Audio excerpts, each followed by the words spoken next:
Is one of the most ignored of the human needs today. Today, we are all aware of how much physical fitness is needed and how much diet is important in our lives. But sleep is something that we tend to ignore because we can't readily see the impact it creates in our lives in the health. And it's more so for children. Young children suffer the most.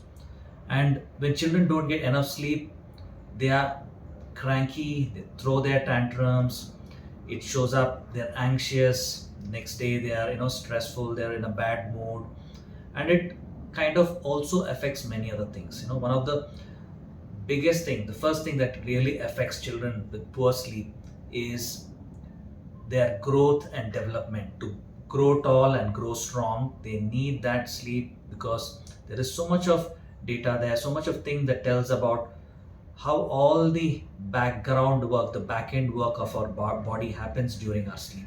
That's when it rejuvenates, recharges.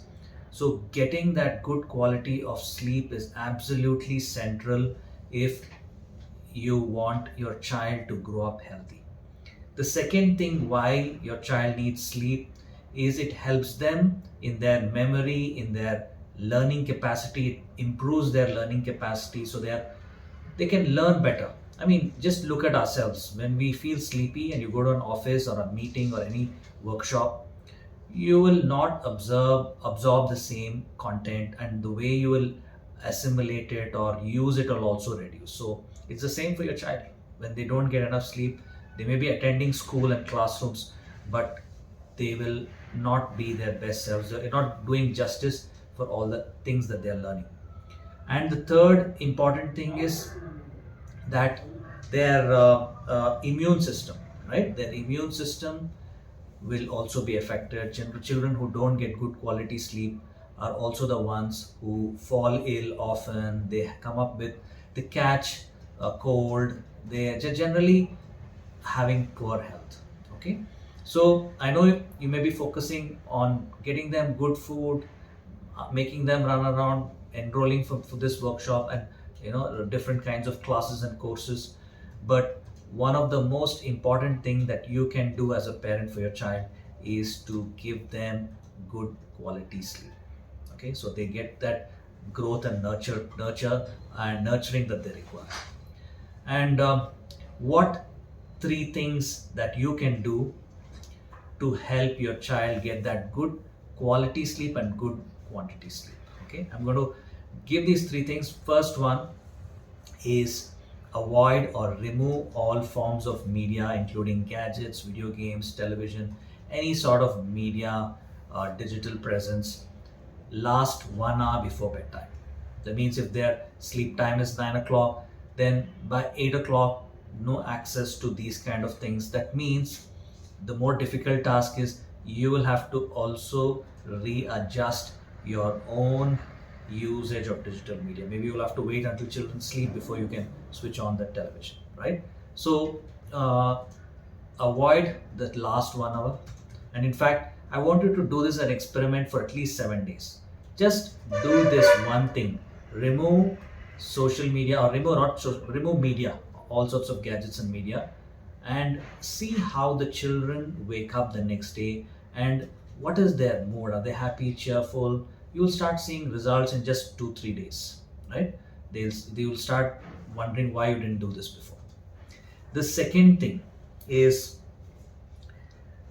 fix your child's bedtime yourself.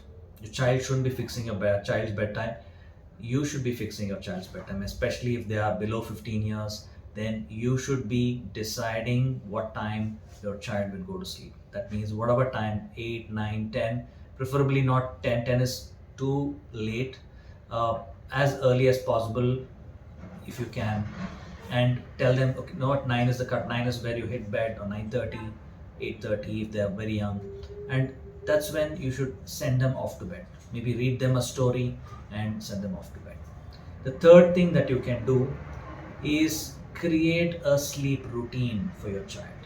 Okay, create a sleep routine, what they must do, what are the things that every night happens before they get to bed. So create a sleep routine for yourself, something that you can do around the house, simple things, tidying up, and all sorts of work around the house that can help them to wind down. Don't get them agitated by involving them in some mental quizzes or intellectual games, arguments, debates. Let it be a process of cooling down where they start preparing for bedtime. Okay, so do these three things: remove gadgets, second thing is fix their bedtime, and third, create a sleep routine for your child. If you can do this thing, a very important part of your parenting is done. Just like you're taking care of their physical security, their food needs, take care of their sleep needs. They are not in that place where they can fully understand the consequences of sleep, but you as a parent can do that for them, and you will start seeing a healthy child having less infections, less illnesses, more positive mindset when they wake up. They are more calmer, they are less cranky with you.